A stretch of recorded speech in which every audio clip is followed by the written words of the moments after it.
प्रभु आज का वचन मेरे लिए है और आज के वचन के द्वारा मुझसे आप बोलने जा रहे हैं और मैं आपके वचन को सुनने के लिए तैयार हूँ।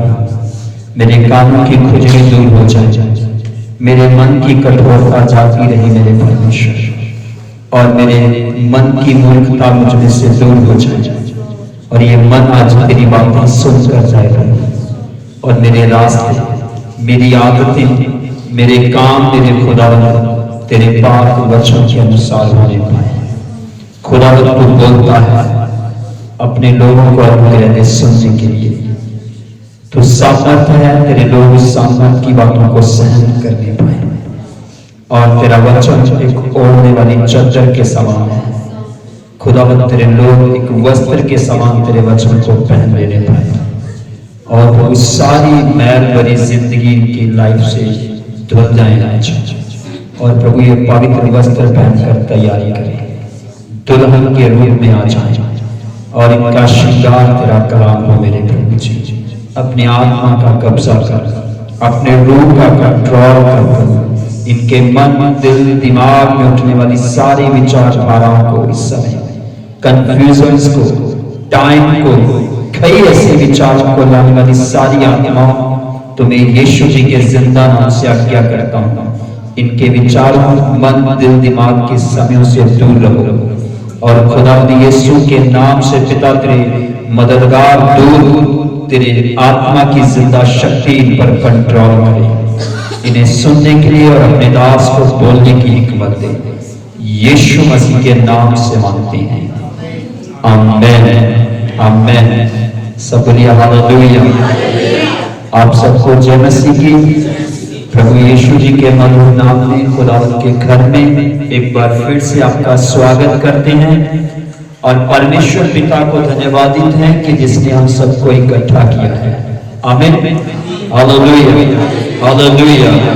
और वो लोग जो अभी तक रास्ते में हैं या किसी न किसी कशमकश में हैं, कंफ्यूजन में हैं, चिंता में हैं और बहुत सारी संसारिक वस्तुओं में फंसे हुए कारण नहीं आए, जहां पर बैठे रहेंगे और साथ साथ आत्मा में उनको याद करते रहेंगे ताकि खुदावंद उनकी जिंदगी से जुड़े वाले बंधन को तोड़ डाले। आमीन हालेलुया हालेलुया। तो आज का वचन जब हम सीखने जा रहे हैं तो इसका टाइटल है विश्वासी होने का कार्य क्या है। साफ कर देता हूं, विश्वासी होने के लिए क्या काम करना जरूरी है और विश्वासी बन जाने के बाद एक विश्वासी का क्या काम है। आमीन। तो हम दोनों पॉइंट्स को देखेंगे कि एक विश्वासी होने के लिए क्या क्या काम करना पड़ता है, क्योंकि बाइबल के अंदर जब हम विश्वासी की ताकत को देखते हैं तो विश्वासी साधारण व्यक्ति नहीं है, ये बात याद रखना। विश्वासी जो टाइटल है, विश्वासी जो शब्द है, ये साधारण नहीं है। बाइबल इसके बारे में बहुत कुछ कहती है। बाइबल में लिखा है परमेश्वर विश्वासियों के साथ रहता था, परमेश्वर विश्वासियों की अगुवाई करता था, परमेश्वर विश्वासियों का आदर करता था और परमेश्वर विश्वासियों के ऊपर अपनी सामर्थ को बढ़ाता था और परमेश्वर विश्वासियों के द्वारा इस धरती पर अपने पुत्र यीशु मसीह की चर्चा को प्रकट करता था। बोलिए हालेलुया। तो विश्वासी बनने के लिए क्या करना पड़ेगा, विश्वासी बनने के बाद विश्वासी को क्या करना है, आज ये दो चीजें हम सीखेंगे और आपको याद रखना है, आप साधारण नहीं हो। यदि आप विश्वासी बन चुके हो तो आप साधारण, बोलो मैं साधारण नहीं, मैं साधारण। अगर परमेश्वर मेरे साथ रहता है, अगर वो मेरा इस्तेमाल करता है, अगर वो मेरा आदर करता है, अगर वो मुझे अपनी पावर देता है, तो मैं दुनिया के अंदर हर एक मैदान को जीत सकता हूं। आमीन हालेलुया हालेलुया। सिर्फ ध्यान इतना रखना है कि हम विश्वासी हैं तो हमारा काम क्या है। अगर हम विश्वासी नहीं हैं तो हमें आज विश्वासी बन जाना है। Hallelujah, hallelujah. क्योंकि बाइबल में ऐसा लिखा है, विश्वासी को दूसरा टाइटल मिलता है धर्मी। कौन सा? तो धर्मी की प्रार्थना उत्तर लाती है। धर्मी की प्रार्थना प्रभु कान लगाकर सुनता है। अविश्वासी की प्रार्थना सुनी नहीं जाती। अविश्वासी को परमेश्वर छोड़ देता है। उसके हाल पर, उसके मन पर, उसकी सोचों पर, उसके कामों पर खुदावंद इंतजार करता है। वो दोबारा कब मेरी बात पर भरोसा करेगा, मेरे कहने के अनुसार चलेगा, तब परमेश्वर उसकी जिंदगी में फिर से नया रंग, एक नई उम्मीद को पैदा करता है। बोलो हालेलुया, हालेलुया। जब तक हम संसार में थे, जब तक हम विश्वास में नहीं आए थे, विश्वासी नहीं थे, हमारे पास बहुत कुछ अपना था, अपनी समझ थी, अपनी मनमर्जी थी, अपनी सोच थी, अपना ज्ञान था, अपनी नॉलेज थी, अपने अपने तौर तरीके थे। पर इस संसार के अंदर परमेश्वर ने एक ऐलान किया, और वो ऐलान था विश्वास। क्या था? विश्वास। जो विश्वास करेगा वो नाश नहीं होगा। जो विश्वास करेगा वो बचाया जाएगा। जो विश्वास करेगा वो चंगा हो जाएगा। बोलो हालेलुया, हालेलुया, हालेलुया।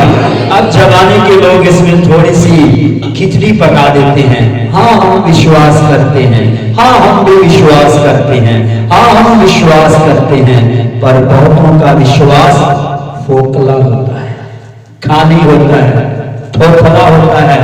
दिखावे में विश्वास होता है, पर कामों में विश्वास नहीं होता।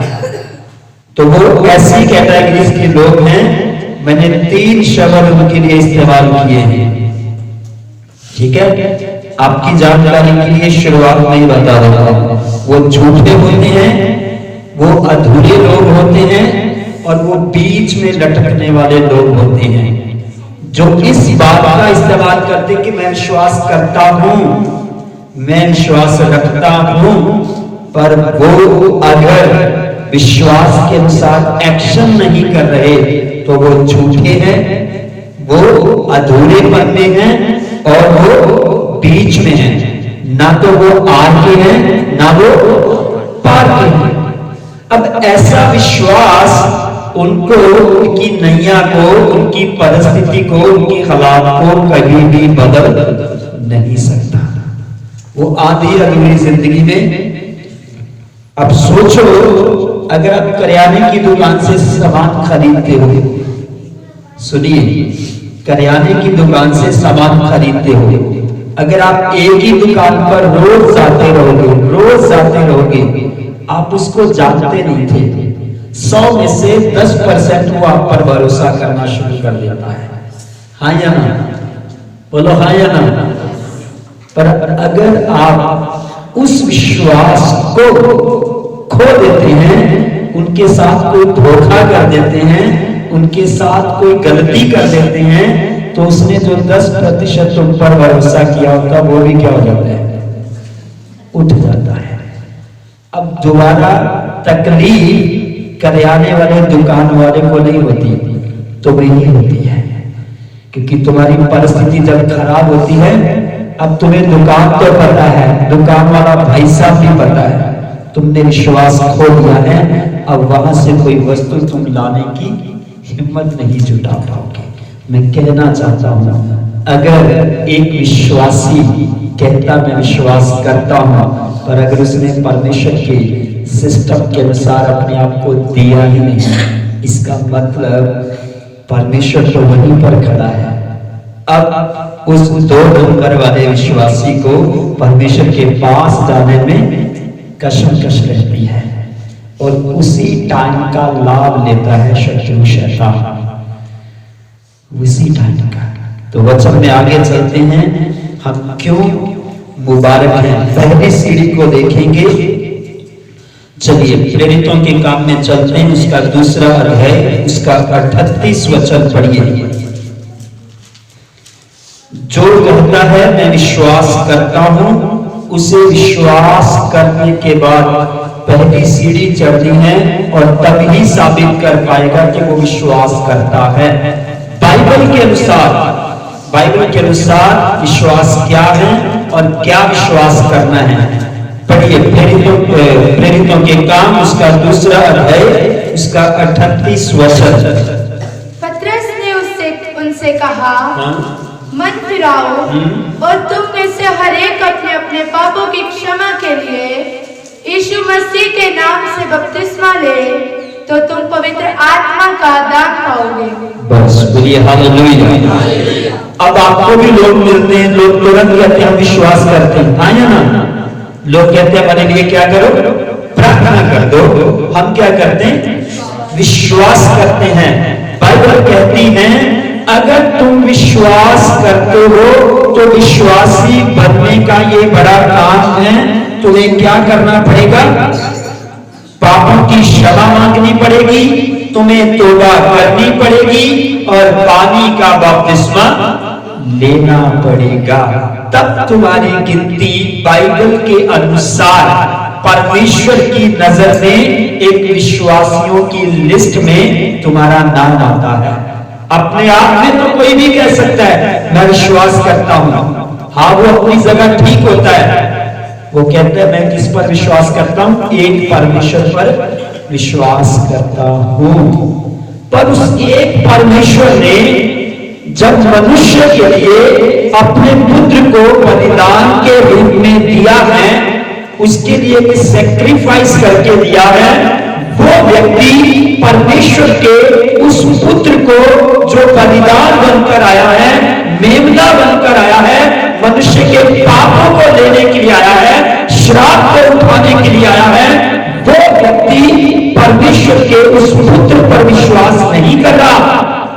वो डायरेक्टली किस पर विश्वास कर रहा है, एक परमेश्वर पर। उस एक परमेश्वर ने क्या कहा, किस पर भरोसा करना, मेरे इकलौते पुत्र यीशु मसीह पर, जिसको मैंने भेजा है, जिससे मैं प्रसन्न हूं और जिसके नाम से ही तुम मुझसे पृथ्वी पर से प्रार्थना करोगे, मैं तुम्हारी प्रार्थना का उत्तर दूंगा। अब लोग यीशु मसीह को बीच में से क्या करते हैं, बोलो क्या करते हैं, बोलते नहीं, हम ये नहीं मान सकते कि यीशु हमारे पापों के लिए आया है। हम ये भी नहीं मान सकते कि हम पापी हैं, क्योंकि उनकी अपनी समझ के मुताबिक वो जितनी भक्ति कर रहे हैं, जितना दान पुण्य कर रहे हैं, जितनी भलाई कर रहे हैं, जितना अच्छा काम कर रहे हैं, उनकी अपनी समझ के मुताबिक वो परमेश्वर को उठाता है, परमेश्वर उसी के द्वारा उन्हें आशीष करेगा। ये उनकी अपनी समझ के अनुसार है। अगर सब कुछ ठीक चल रहा है, फिर जीवन के अंदर समस्याओं के पहाड़ खड़े क्यों हैं, फिर नाव वही वहीं क्यों खड़ी है। अगर इन लड्डुओं से वो खुश होता है तो हमसे भी ज्यादा धनवान बैठे हैं जो लड्डुओं की दुकान खरीद कर उसे दे सकते हैं, बकरे खरीद कर दे सकते हैं। उसने कहा है ये पॉसिबल नहीं है, तुम्हारा हृदय चाहिए, तुम्हारा टूटा हुआ मन चाहिए। तुम ये मान जाओ कि परमेश्वर ने एक व्यक्ति को भेजा है जिसका नाम यीशु मसीह है। तुम्हें उसके लिए पूरी दुकान खरीद कर देने की जरूरत नहीं है, बस उसके लिखित वचन पर विश्वास कर लेने की जरूरत है। मैं मानता हूं कि मैं पापी हूं, मैं मानता हूं कि मैंने परमेश्वर के विरुद्ध गुनाह किया है। संत पौलुस ने रोमियों के खत में इसका बहुत साफ करके लोगों को उजाला दिखाया है कि पाप है क्या, परमेश्वर के विरुद्ध चले जाना, परमेश्वर को पेड़ों में, सूरज में, चांद में, तारों में, पानियों की शक्ल में, जानवरों की शक्ल में बदल देना, यही मनुष्य का गुनाह है। और इसी गुनाह से मुड़ने की परमेश्वर बात करता है कि तुम्हें मुड़ना होगा। बोलो हालेलुया, हालेलुया। अब जब पतरस यीशु मसीह का जो चेला है, जब उन्होंने यीशु जी के चले जाने के बाद उन लोगों से बातचीत करी जिन्होंने यीशु मसीह को जिंदा धरती पर रहते हुए, चलते फिरते, काम करते हुए देखा था, पतरस ने उनसे कहा, उसी यीशु की हम बात कर रहे हैं, उनको तुम लोगों ने किस पर चढ़ा दिया? क्रूस पर चढ़ा दिया तुम लोगों ने। पर परमेश्वर को यह पसंद नहीं था कि वो अपने पुत्र को सदा के लिए सड़ने के लिए छोड़ दे। बाइबल में लिखा है, उसी परमेश्वर ने अपने इकलौते पुत्र को क्या किया है? मुर्दों में से जिंदा कर दिया है, और वो जिंदा स्वर्ग चला गया है। उसी ने पिता से वायदा किया था कि मैं अपने लोगों पर अपनी आत्मा की शक्ति को बहाऊंगा, और जो कुछ तुम देख रहे हो ये उसी यीशु मसीह के द्वारा है जो पिता के दाहिने हाथ जाकर बैठा है। हालेलुया। अब बाइबल कहती है, लोगों ने सवाल रखा जब उनके मन के अंदर ये उथल पुथल आई कि हाँ, हमने तो मसीह को देखा। बोला, तुम ही लोग थे, तुमने यीशु को सलीब पर चढ़ाने की बात करी, और जो डाकू था उसको छोड़ने की तुमने क्या करी? मांग करी। बोला, मैं मानता हूं कि ये तुम लोगों ने अपनी समझ से नहीं किया, अधर्म के होने के कारण, अधर्मता की ताकत के कारण तुम लोगों ने ऐसा किया है, पर आज भी तुम्हारे लिए मौका है। और वो कहते हमें क्या करना पड़ेगा?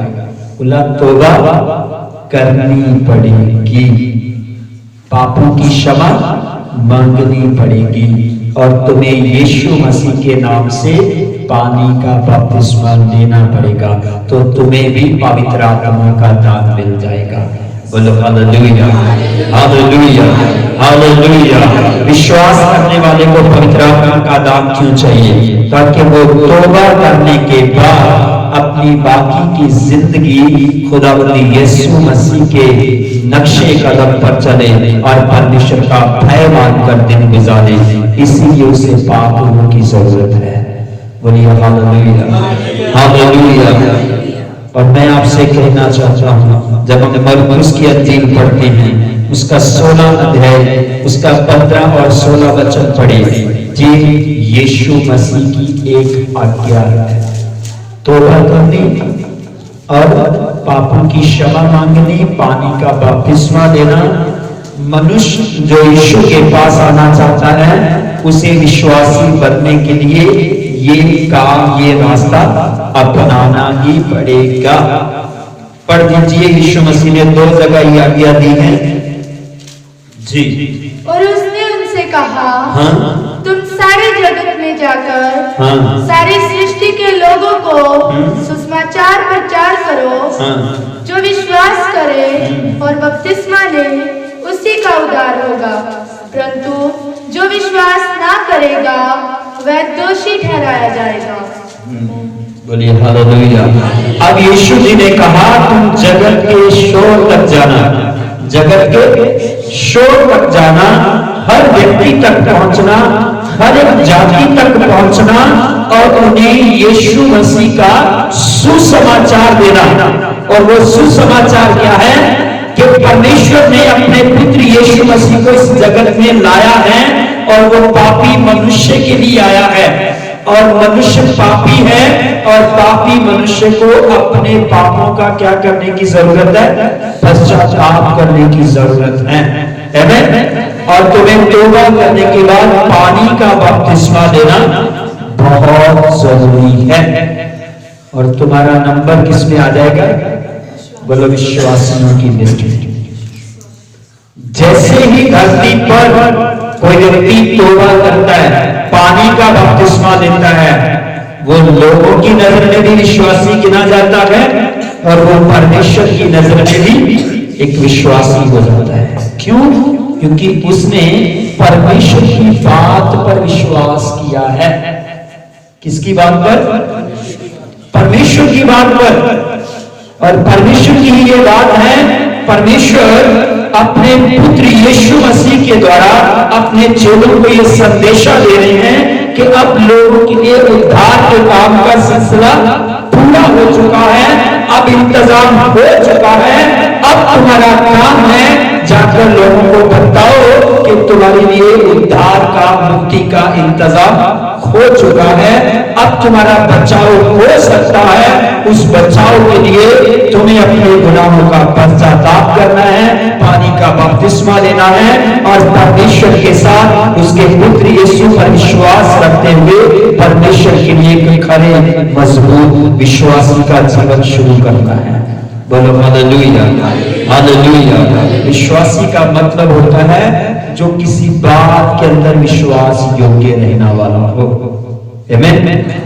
परमेश्वर ने जो बात कही, जब आपने उसको पहली सीढ़ी रख दी, आपने विश्वास कर लिया है, अब आपने तौबा भी कर ली, पानी का बपतिस्मा भी पा लिया, अब आपका विश्वासी होने का जीवन क्या हो जाता है?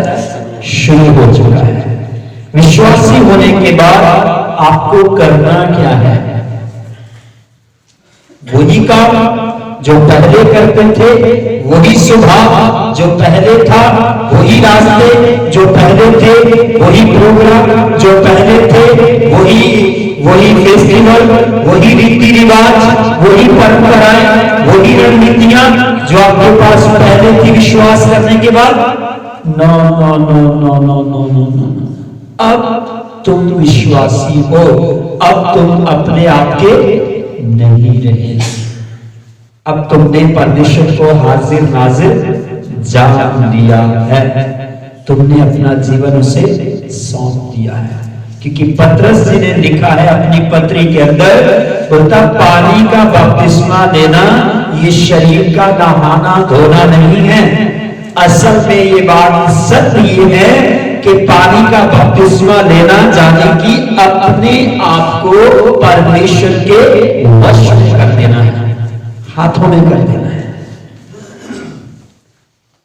अब लंबे समय तक व्यक्ति कश्मकश में रहता है, हाथ में दूं या ना दूं, और हाथ में दूं ना दूं, तो उसकी जिंदगी में उसे लगता है मैं विश्वासी हूं। पर मैं आपको कहना चाहता हूं, झूठे वो हैं जो पाप का अंगीकार नहीं करते, जो कहते हम धर्मी ही हैं, हम में कोई पाप है ही नहीं। अधूरे वो हैं जो बाइबल को सुनने के बाद भी फैसला नहीं ले पाते। बीच में वो हैं जिन्होंने पानी का बपतिस्मा तो ले लिया होता है, पर विश्वासी होने की जिम्मेवारियों पर खड़े नहीं रहते। तो आप सोच कर देखो, कौन से विश्वासी को यीशु लेने आ गया है और कौन से प्रकार के विश्वासी उसके साथ जाएंगे।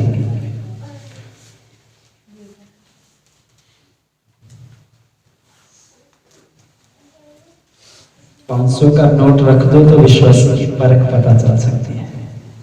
बड़ी बड़ी चीजें छोड़ दो, एक किस्त रख दो, विश्वासी का पता चल जाएगा बैटरी कहां पर हावी हुई है, वो दाएं जा रहे हैं। वचन अंदर बहुत है, बाइबल पूरी पूरी पढ़नी है, सालों साल में बाइबल से बैठे हैं, चर्चों में बैठे हैं, पर लाइफ से नहीं। आदतें स्टाइल उन्होंने भी अपना लिया। जब 4 लोग धर्मी बैठे तो उनके अंदर वचन की बड़ी बड़ी बातें करेंगे, सामने वाला भी सोचता है ये मेरे से भी ज्यादा धर्मी है। थोड़ी देर के बाद उनके जीवन के काम जब नोटिस करके देखोगे तुम्हें लेवल समझ आ जाता है।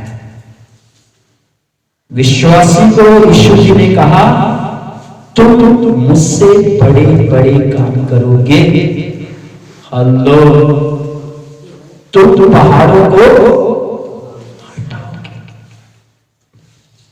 तो जो विश्वासी है नहीं, अधूरा है, पहाड़ उसके ऊपर आ रहे हैं, वो दब रहा है। कितने दबे हुए हैं इसीलिए वो पहुंचे नहीं है। कहने को वो भी विश्वासी है, यस, क्यों? एक काम तो कर लिया है, तौबा तो कर दी है, पानी का बपतिस्मा लेने से डर लगता है। पानी का बपतिस्मा ले लिया है तो अगली कहानी पर गाड़ी रुक जाती है। मैं थोड़ा सा आगे बढ़ना चाहता हूं, एक बार और रिपीट कर लेते हैं। मत्ती 28 का 19 भी पढ़ दीजिए। Thank you Jesus. Yeshu ji की आज्ञा है, पानी का बपतिस्मा दिया जाएगा। तौबा करनी इंसान के लिए जरूरी है, तभी वो कहे मैं विश्वास करता हूं, मैं विश्वास रखता हूं। मैंने इस चर्च में भी लोगों को लंबे समय से आते देखा है, आज तक उनकी जुबान पानी का बपतिस्मा पाने के लिए खुलती नहीं है। अरे तुम अधूरे बैठे हो। बच्चा जैसे ही जन्म लेता है उसको नहलाना सबसे पहला काम होता है। डॉक्टर ये नहीं कहते कि 1 महीने के बाद नहला देंगे, आया ना। क्यों धोया जाता है उसे, बताइए तो। बहनों की ओर से पूछूं, जब बच्चा पैदा हो जाता है उसे डॉक्टर जल्दी से धोते क्यों है? बोलो ना, साफ करने की। क्यों? क्योंकि वो ब्लड के साथ लथपथ होता है, एक बैलून्स की तरह उसके ऊपर कवर होता है। उसको जब निकाला जाता है तो उसके बाद बच्चे को क्या किया जाता है? क्लीन किया जाता है, साफ किया जाता है। तो जब एक व्यक्ति अपने पापों की तौबा करता है, अंगीकार करता है, पश्चाताप करता है, तो यीशु मसीह के वचन के अनुसार उसे उस पवित्र जल से क्या किया जाता है? धो दिया जाता है। जिसमें जो ये ऐलान करता है, आज से मैं पुराने जीवन को लेकर, अपने सारे पापों को लेकर क्या हो जाता हूं? मर जाता हूं और मैं एक नए जीवन में शुरुआत करता हूं। बोलिए हालेलुया, हालेलुया। तो आत्मिक संसार में मसीह वचन के अनुसार इंसान जब धरती से परमेश्वर के पास आए, यीशु जी के पास आए, उसे तौबा करनी, उसे पानी का बपतिस्मा लेना बहुत जरूरी है। जी पढ़िए, क्या लिखा है यीशु जी ने? इसलिए तुम जाओ, सब जातियों के लोगों को चेला बनाओ और उन्हें पिता और पुत्र और पवित्र आत्मा के नाम से बपतिस्मा दो। बोलिए हालेलुया, हालेलुया। अब यीशु जी ने अपने चेलों को कह दिया, अब तुम जगत में चले जाओ, उद्धार का काम पूरा हो चुका है, मैं वापिस पिता के पास जा रहा हूं और तुम्हें मैं जगत में भेजता हूं। जगत के लोगों को ये जानकारी दो, अब तुम्हें मेढ़े बकरे चढ़ाने की जरूरत नहीं है, अब तुम्हें सिर्फ परमेश्वर के पुत्र यीशु मसीह पर विश्वास करने की जरूरत है। आमीन। तुम्हारे सारे पाप जो तुमने किए, तुम्हारे पूर्वजों ने किए हैं, वो सारे के सारे क्या हो जाएंगे? माफ हो जाएंगे, क्योंकि तुम्हारे लिए एक ही मेमना अर्थात यीशु मसीह तुम्हारे लिए बलिदान हो चुका है। इसीलिए जब कोई मसीह के पीछे आ जाता है, वो दाएं बाएं के रास्तों की भक्ति क्या कर देता है? वो लोग बंद कर देता है। क्या करता है? बंद करता है। कोई चर्च उसे नहीं कहता, परमेश्वर का वचन उसे कहता है कि जिस आगे सच में तुम जी रहे थे, God is one, God is one, अब तुम्हें उसमें पूरा हो जाना है। परमेश्वर एक है और उसे परमेश्वर ने ही ये इंतजाम मनुष्य जाति के लिए किया है। Hallelujah, hallelujah. अब यीशु मसीह ये आज्ञा देते हैं। मत्ती अपनी पुस्तक में लिखता है, मरकुस अपनी पुस्तक में लिखता है, और चेले लोग इस पुस्तक को लेते हैं, इस वचन को याद रखते हैं। और बाइबल में लिखा है, पतरस यीशु के चले जाने के बाद, आत्मा के उतरने के बाद, पहली कॉन्ग्रीगेशंस को, पहले झुंड को, पहले लोगों को जब प्रचार कर रहा है, तो उसने पहले ही टाइम पर लोगों को ऐलान शुरू कर दिया है। वो लोग यीशु को जानते थे, उन्होंने उस वो लोगों की कैटेगरी में थे, गैदरिंग में थे, जब उन्होंने कहा था इसको क्रूस पर चढ़ाया जाए, और उनको भी क्या करना पड़ा? तौबा करनी पड़ी, अपने गुनाहों को मानना पड़ा, और क्या करना पड़ा? पानी का बपतिस्मा लेना पड़ा। बाइबल कहती है जैसे ही उन्होंने इस बात पर विश्वास किया, ऐसा काम किया, परमेश्वर ने अपने आत्मा को उन लोगों के ऊपर बहा दिया और अब वो लोग परमेश्वर की संगति का हिस्सा बन गए। आमीन, हालेलुया, हालेलुया। बाइबल कहती है जब हम इसकी अगली सीढ़ी में चलते हैं, दूसरा काम, जब एक विश्वासी बनना है तो उसे तौबा करने, पानी का बपतिस्मा लेना बहुत जरूरी है। तभी वो कह सकता है मैं क्या हूं, विश्वासी हूं और मैं एक ही परमेश्वर पर विश्वास करता हूं अर्थात प्रभु यीशु मसीह पर। आमीन। जब आप चेलों का वचन पढ़ोगे, चेलों ने उन्हें बहुत साफ करके सिखाया कि वो मसीह भी है और वो प्रभु भी है, वो मसीह भी है और प्रभु भी है, तुम्हें उस पर विश्वास करने की जरूरत है। आमीन। तो जब एक दूसरा कदम हम देखेंगे कि जब एक व्यक्ति ने ये काम कर दिया, वो विश्वासी बन गया, तो विश्वासी होने के नाते आपका काम क्या है? अब हम कौन है? विश्वासी हैं, जिन्होंने पानी का बपतिस्मा लिया, अपने पापों से पश्चाताप कर लिया, यीशु को उद्धारकर्ता मान लिया, वो कौन हो चुके हैं? वो लोग विश्वासी हो चुके हैं। कौन हो चुके हैं? तो विश्वासी होते हुए आपका काम क्या है? अब असली बात पर आते हैं कि हम विश्वासी हैं, तो पवित्र शास्त्र बाइबल के अनुसार विश्वासी होने के नाते हमारा काम क्या है? आइए बाइबल में चलते हैं, प्रेरितों के काम उसका दूसरा अध्याय के अंदर रहेंगे, उसका 42 से लेकर 44 वचन तक पढ़े।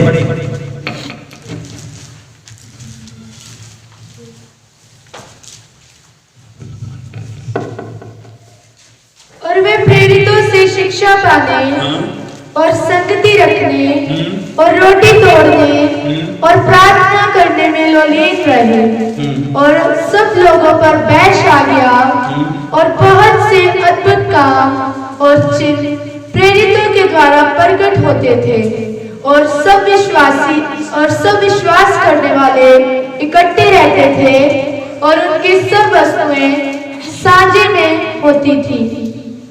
बोलिए हालेलुया, हालेलुया। अब विश्वासी का काम क्या है? 5 बातें यहाँ पर दर्ज की गई हैं। पहली बात, विश्वासी बनने के बाद एक विश्वासी व्यक्ति को शिक्षा पाने की जरूरत है। पहली बात कौन सी है? बोलो शिक्षा पानी। क्या पानी? किस बात की शिक्षा पानी? जो काम आप पीछे छोड़ आए हो, जो रास्ते आपने छोड़ दिए हैं, जिस संसार में आप हो, आप उसी संसार में हो, हाँ या ना? पर अब आपको शिक्षा पानी है कि मसीह का वचन एक विश्वासी होने के नाते तुम्हें इस संसार में कैसे जीवन जीना है, कौन से रास्ते पर चलना है, कौन से कामों को छोड़ना है और कौन से काम में लगना है। ये शिक्षा है, क्योंकि जब हम मसीह में नहीं थे तो हमें सब खुले में मिलता था, जहां रास्ता मिलता था बाहर निकल जाते थे, जो समझ आती थी वो कर जाते थे, हम भी लोगों की तरह मानते थे। सब कुछ करने से प्रभु क्या हो जाता है? खुश हो जाता है। अब हमने पहली बात तो मानी है कि हम पापी हैं, हमने दूसरी बात मानी है कि वो हमारे पापों के लिए आया है, तो जाहिर सी बात है जिस पर हमने भरोसा किया है उसने अपना वचन लिखित रूप में दिया है, शिक्षाएं दी हैं, वचन दिया है कि विश्वासी होने के बाद तुम्हें अपने रास्तों को, अपने जीवन में, अपने कामों को, अपने संसार में, परिवार में, रिश्तेदारों में, इस समाज के अंदर तुम्हें कैसे जीना है। बाइबल कहती है विश्वासी लोग क्या करने लगे? शिक्षा को प्राप्त करने लगे। क्या करने लगे? अगर विश्वासी ने कहता मैंने विश्वास कर लिया, क्या कर लिया? पानी का बोलो बपतिस्मा भी ले लिया, पानी का बपतिस्मा भी ले लिया। पर अगर वो बाइबल की शिक्षा पा नहीं रहा और शिक्षा शिक्षा दी गई बातों के अनुसार चल नहीं रहा, तो उसे अपने आप से सवाल करना पड़ेगा, मैं झूठा विश्वासी हूं या मैं विश्वास योग विश्वासी हूं। अपने आप से सवाल करना पड़ेगा, अपने आप से। मुझे वो बहुत लोग अच्छे लगते हैं और मैं उनको हमेशा मुबारक देता हूं कि जो जैसे ही मसीह में आते हैं वो अपनी जिंदगी से जुड़ी हुई हर चीज को पूछकर करने की कोशिश करते हैं कि अब हम विश्वास में आ चुके हैं, अब हमने यीशु मसीह को जाना है, हमने पानी का बपतिस्मा दे दिया, तौबा कर ली, हमें बताइए ये काम हमें करना चाहिए या नहीं करना चाहिए, ये वाले रास्ते में जाना चाहिए या नहीं जाना चाहिए। पर वो भी विश्वासी अपने आप को कहते हैं जो तौबा करने के बाद भी पैग लगाकर कहते हम भी विश्वासी हैं। और चर्च उन्हें प्रधानता देते हैं। क्या देते हैं? प्रधानता। बाइबल के अनुसार वो विश्वास नहीं है। No no no. अब्राहम को जानते हैं? हेलो, अब्राहम को जानते हैं? क्या क्या छोड़ा उसने? घर, देश, अपनी इच्छाएं, अपनी डिजायर, अपने प्लान सब छोड़े, अपनी वाइफ को लेकर चल पड़ा। तो बाइबल में लिखा है उसे विश्वासियों का पिता कहा गया। तुम्हारी जिंदगी में एक बुरी आदत है, तुम कहते हो मैंने अपने गुनाहों का प्रायश्चित कर लिया है, पर अभी तक तो तुमने उस बुराई को अपने सीने से लगा कर रखा है। तुम अपने आप में कैसे कह सकते हो कि मैं एक विश्वासी हूं? हाँ या ना? ये आत्मा है जो तोड़ता है व्यक्ति को, घायल करता है। बाइबल में लिखा है आत्मा जब लोगों पर आया तो लोगों ने सवाल पूछे हम क्या करें। जेलों ने फोर्स नहीं किया, जबरदस्ती नहीं किया, खुदा के रूह का काम ही ऐसा था, वो चकित हो गए, घबरा गए। जब उन्होंने बताया ये परमेश्वर की पावर काम कर रही है, तो उन्होंने बोला हम भी इसमें एंटर होना चाहते, क्या करें? बोला अपने गुनाहों का पश्चाताप कर लो। Hallelujah, hallelujah. अब बाइबल कहती है शिक्षा लोग पा रहे हैं पर उनके मन क्या हो रहे हैं? मोटे, मन मोटे हैं, कठोरता अंदर है। मैं सिर्फ नशे की बात नहीं कर रहा हूं, लोग रीति रिवाज नहीं छोड़ रहे, परंपराएं नहीं छोड़ रहे, त्योहार नहीं छोड़ रहे। तो फिर आप मुझे बताएं वो कौन से विश्वासियों की लिस्ट में है? क्या वो विश्वास योग हैं?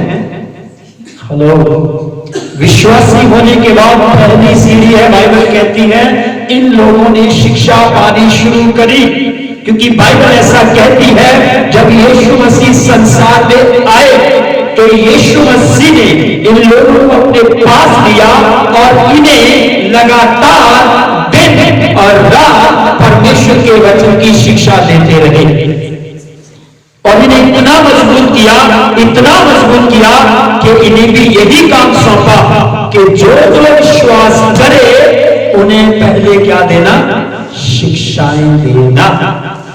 उन्हें बता देना कि अब तुम परमेश्वर की संतान हो चुके हो, उन्हें बता देना कि अब तुम विश्वास कर चुके हो, अब तुम परमेश्वर की नजर में धर्मी हो, तुम्हारे काम इस संसार के अंदर, तुम्हारा किरदार, तुम्हारा चाल चलन इस संसार के अंदर मायने रखता है।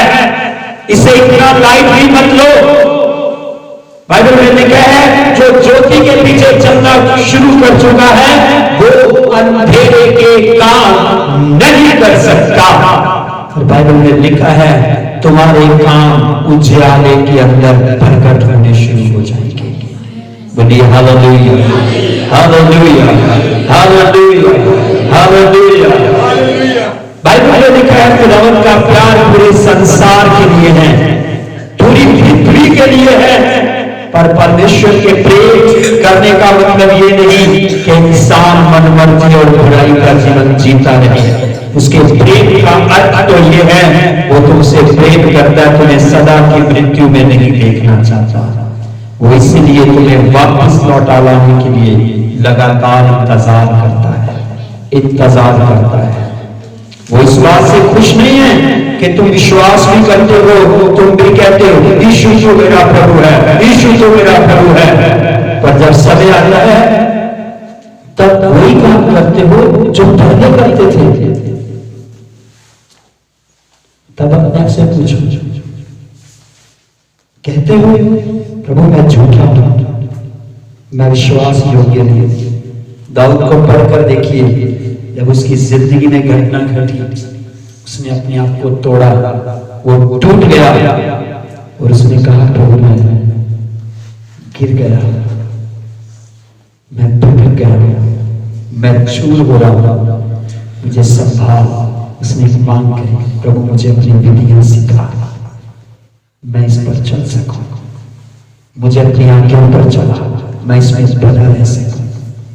वो जानता है प्रभु अपनी कही हुई बात को कभी भी भूलता नहीं है।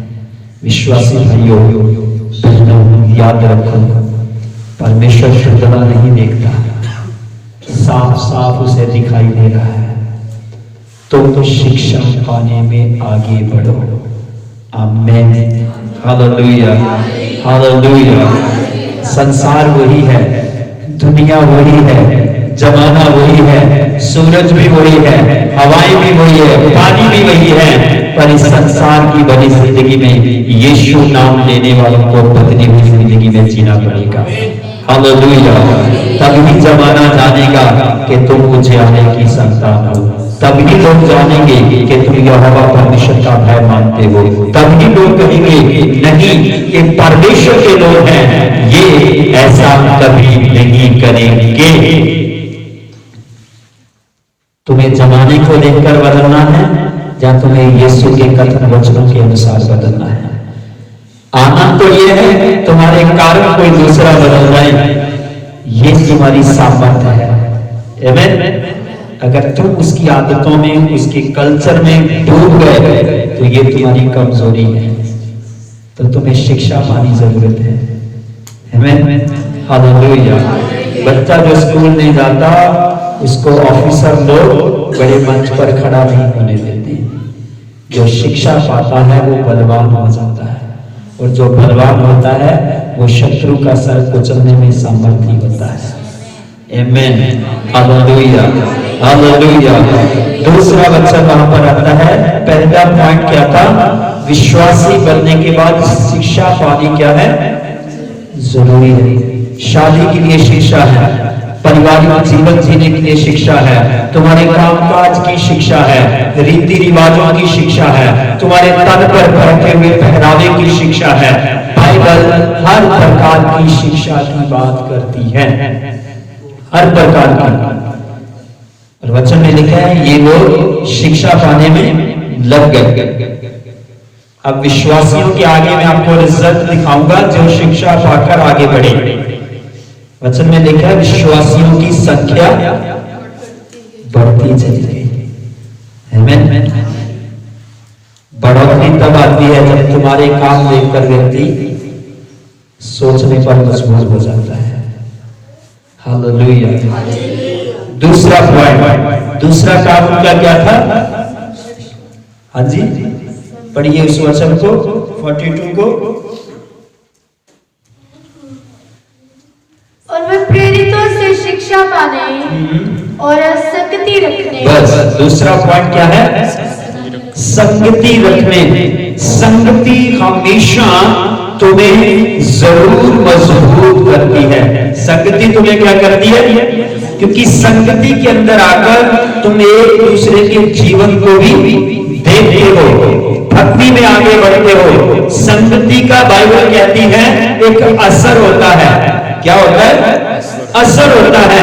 अगर हम जमाने में इस चीज को समझने की कोशिश करें तो हम हमेशा अपने बच्चों को बुरे लोगों की संगति करनी नहीं चाहते कि हमारा बच्चा, हमारा घर का परिवार किसी भी गलत परिवार से, गलत बच्चे के साथ, गलत लोगों के साथ संगति ना रखें। क्यों?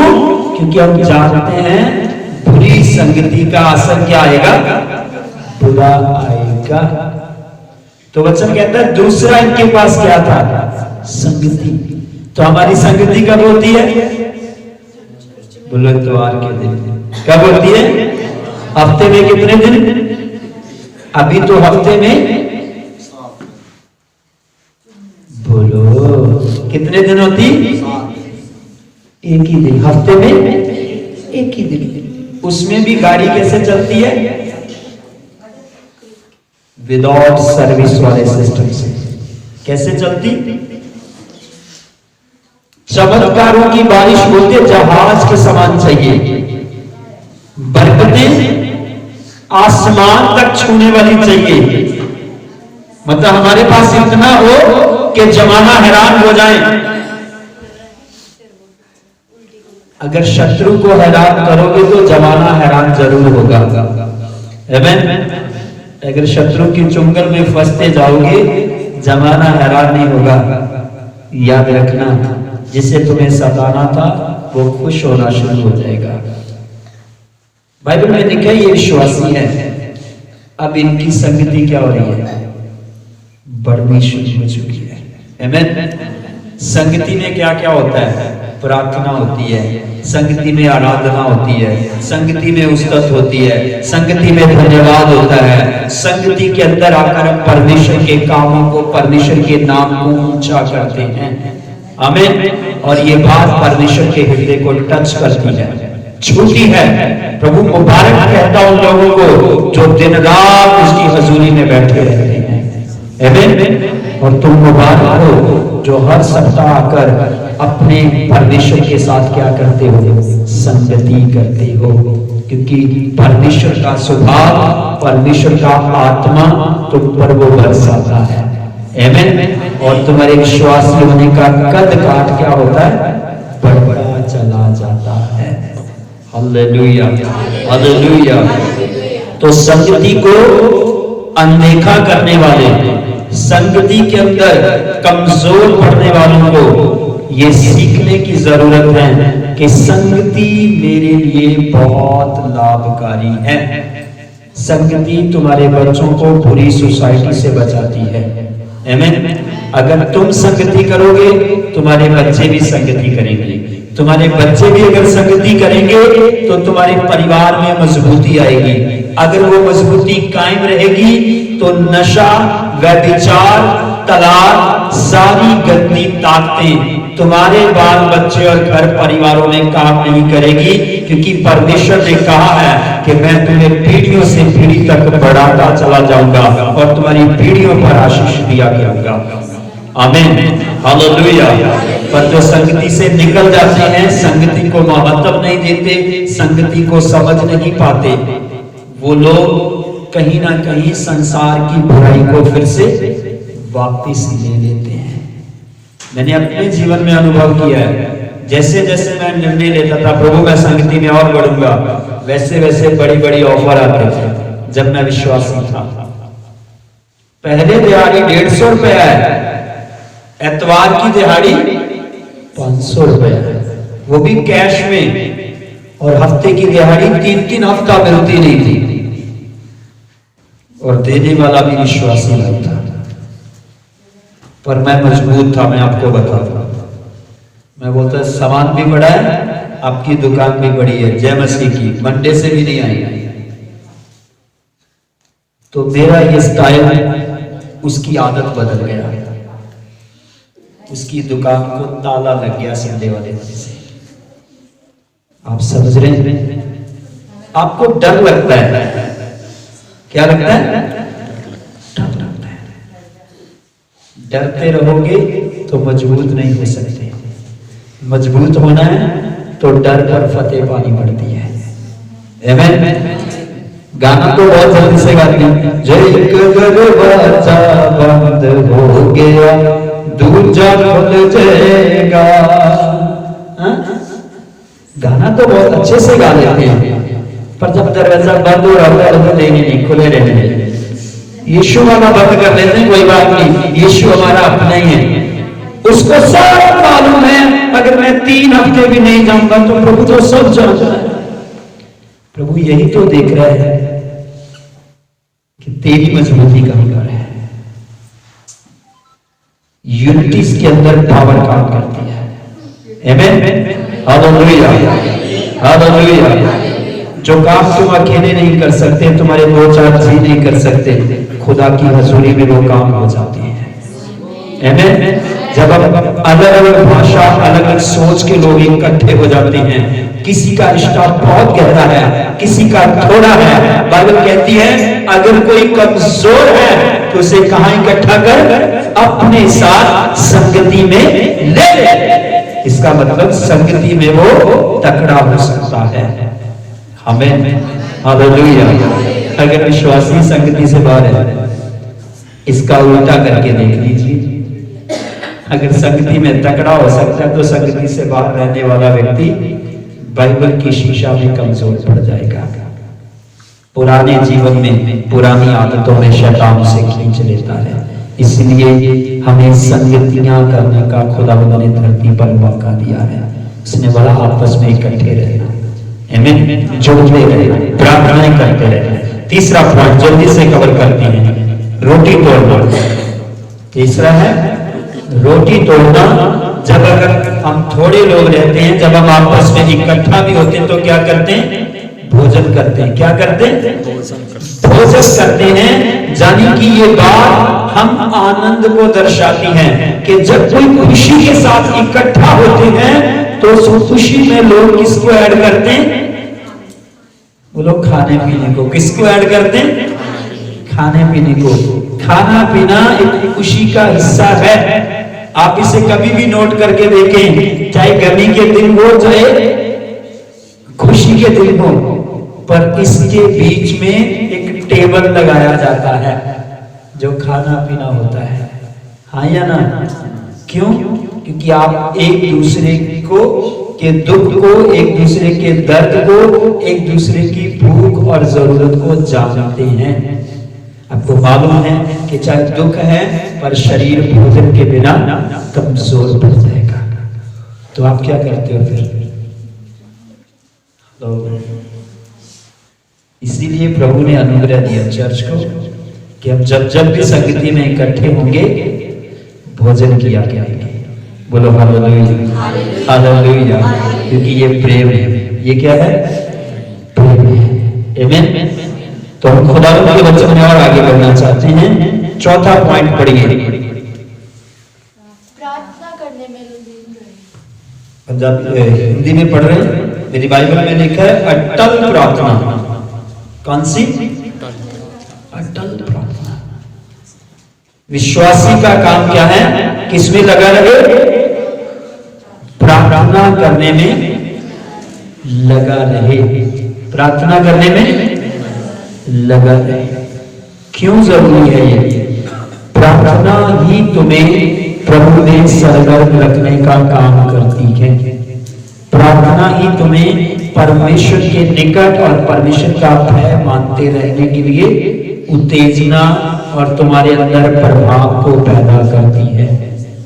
इसीलिए हमेशा याद रखो, अगर तुम्हारी प्रार्थना बंद हो रही है, प्रार्थना में ठंडापन आ रहा है, तो सोच लो वैरी जानता है कि तुम्हारी प्रार्थना चलते रहने से तुम्हारा भी लाभ है और तुम्हारे आसपास रहने वाले लोगों का छुटकारा पक्का है।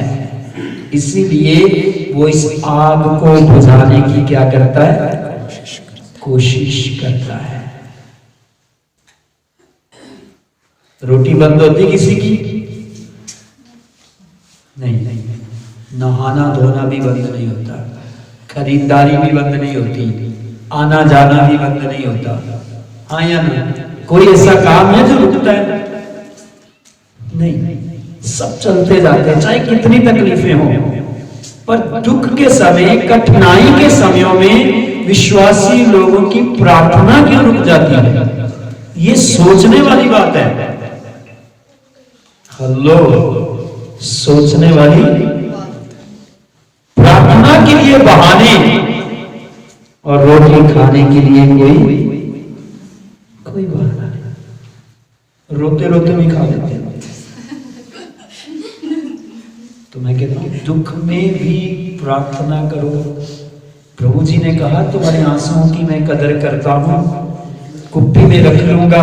अगर तुम दुख के समय भी प्रार्थना कर रहे हो तो डोंट वरी, याद रखो तुम्हारे एक आंसू का कतरा जिसको वो व्यर्थ नहीं जाने देता। आमीन, हालेलुया। उसने अपने पुत्र के आंसुओं को व्यर्थ नहीं जाने दिया।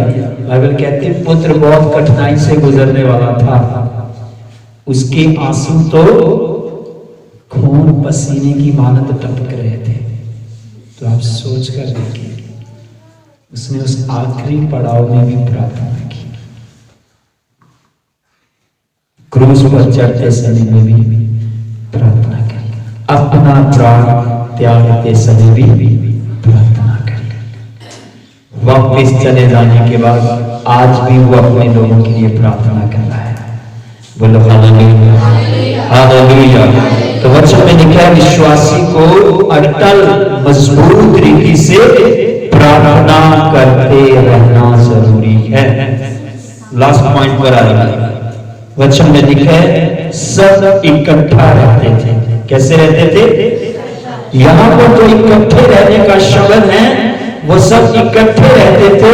उनका मन, उनकी सोच, उनका दिल एक मन हो चुके थे और वो जो कोई भी काम करते थे एक मन होकर इकट्ठे होकर करते थे। आमीन। प्रार्थना करने के लिए इकट्ठे हो जाते थे, भक्ति करने के लिए इकट्ठे हो जाते थे, शिक्षा पाने के लिए इकट्ठे हो जाते थे, रोटी तोड़ने के लिए इकट्ठे हो जाते थे, प्रार्थना करने के लिए इकट्ठे हो जाते थे। और वो दिल, दिमाग, मन, चित्त, सोच, विचारों से क्या थे? इकट्ठे थे। और उनके इकट्ठे होने का मकसद क्या था?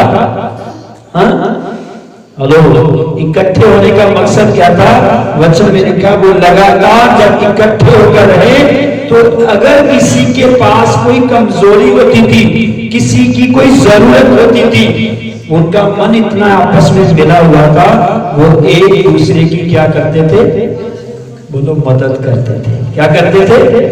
मदद करते थे। तो कलीसिया को, विश्वासियों को ऐसे यूनिट में आ जाना है, ऐसे मन में आना है, ऐसी इकट्ठता में आना है कि अगर एक विश्वासी कमजोर पड़ रहा है तो 10 विश्वासी उसकी सुधि लेने वाले बनने चाहिए।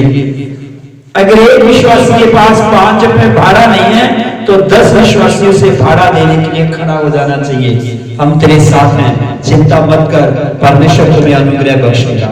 आमीन। यही उनका स्टाइल था और बाइबल कहती है उनका सब कुछ भी सांझे में पाया गया।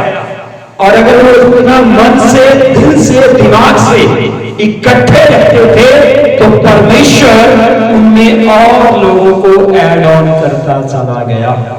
बोलो हालेलुया, हालेलुया। पहले जमाने में एक भाई होता था, उसके 4 भाई होते थे, 3-4 बहनें होती थी, सबका छापा भी एक होता था, चौका भी एक होता था, रोटियां भी एक ही व्यक्ति बनाता था, पर उनके मन एक थे, इसलिए फूट नहीं थी और प्रेम ज्यादा था। और संसार के लोग उस घर में कभी घुस नहीं पाते थे और उनकी ताकत बड़ी होती थी, उनका खानदान बड़ा होता जाता था। जिस चर्च की यूनिटी है, जिन विश्वासियों के अंदर यूनिटी है, इकट्ठता है, एक मन होने की ताकत की शिक्षा है, उनके अंदर बढ़ोतरी आती है। बोलो हालेलुया। वो ये भी कहेंगे ये क्यों आगे बढ़ गया, इसे तुमने ज्यादा क्यों दिया, इसे कम क्यों दिया, मैं तो पहले आया था, ये बात भी आया है। एक मन होने वाला व्यक्ति कहेगा तू आगे खड़ा हो, मैं तेरे पीछे खड़ा होता हूं, चिंता मत कर, तुम 5 मिनट प्रार्थना कर, मैं भी तेरे लिए प्रार्थना करूंगा। हाँ या ना? पर जिसके 2 मन है वो क्या करेगा? आता है, शिक्षा पाता है, प्रार्थना सुनता है, प्रार्थना करता है, प्रार्थना करवाता है और उसके बाद वो अकेले ही रहता है। बोलो, अकेले रहना है या इकट्ठे होना है? हाँ जी, अकेले रहना है या इकट्ठे होना है? युद्ध में जब काम करना पड़ता है तो एक व्यक्ति की कहानी नहीं चलती, इकट्ठे होना पड़ता है। तो शिक्षा आपको पानी बहुत जरूरी है, संगति रखनी जरूरी है, रोटी तोड़ना जरूरी है, यानी कि भोजन में इकट्ठता बनाए रखनी है, आनंद के साथ भोजन किया करने हैं और अटल प्रार्थना में लगे रहना है, इकट्ठे होकर रहना है, एक दूसरे की सुधि लेनी है, एक दूसरे के लिए प्रार्थनाएं करनी है, एक दूसरे की मदद करनी है, एक दूसरे को ऊपर उठाना है, नीचे नहीं फेंकना। जब हम इकट्ठा रखते हैं तो हमारी जो बेटियां हैं, बहुएं हैं, बहनें हैं, भाई हैं, हम सब में एक पवित्रताई का रिश्ता बन जाता है। आमीन। दो चित्त वाला व्यक्ति चोर भी होता है, पापी भी होता है, खतरनाक भी होता है। दो पैरों में, दो बेड़ियों में पैर रखने वाला व्यक्ति भी खतरनाक होता है। दो रास्ते चलने वाला व्यक्ति भी खतरनाक होता है। उसके बारे में तुम कभी विचार नहीं कर सकते कि आज तुम्हारे साथ है, कल को पता नहीं किधर को निकल जाएगा। हमारे पास पूरा हफ्ता लोग मिलते हैं, पूरा हफ्ता, बहुत बड़ी बड़ी बातें होती है। हम उनको कहते हैं हम खड़े हैं, मतलब खड़े हैं। जिस दिन निकलोगे तो भी निकलोगे, हम चट्टान हैं और चट्टान की तरह खड़े रहेंगे। आमीन। क्योंकि हमारी चट्टान यीशु मसीह है। हालेलुया। हम बातें नहीं करते, काम करते हैं। आमीन। तो बातें करने आए हो, अगर तुम काम करने वाले हुए तो तुम संगति में दिखाई देंगे। बातें करने वाले गायब हो जाएंगे, पर जो एक मन के रहेंगे वो दुख में भी खड़े रहेंगे, कठिनाई में भी खड़े रहेंगे, आंसुओं में भी खड़े रहेंगे, प्रार्थनाओं में भी खड़े रहेंगे, शिक्षा में भी खड़े रहेंगे, परमेश्वर के कामों के लिए हमेशा खड़े रहेंगे। आमीन। मैं फिर से कहता हूँ, आप विश्वासी हो, परमेश्वर विश्वासियों का आदर करता है, क्योंकि मैंने और आपने किसी व्यक्ति पर विश्वास नहीं किया है, मैंने और आपने परमेश्वर पर और उसके पुत्र यीशु मसीह पर विश्वास किया है। आमीन। और हमारे विश्वास की ताकत कौन है? हमारा मसीहा है। Hallelujah, hallelujah. धन्यवाद करता हूँ, तेरा दास आए हुए लोगों को, इनके बाल बच्चों, घर परिवार को आशीष देता है और तेरी आशीष इस पर बनी रहे। प्रभु यीशु जी के नाम से मांगते हैं। आमीन, आमीन, आमीन। सब बैठे खुदा की हुजूरी में।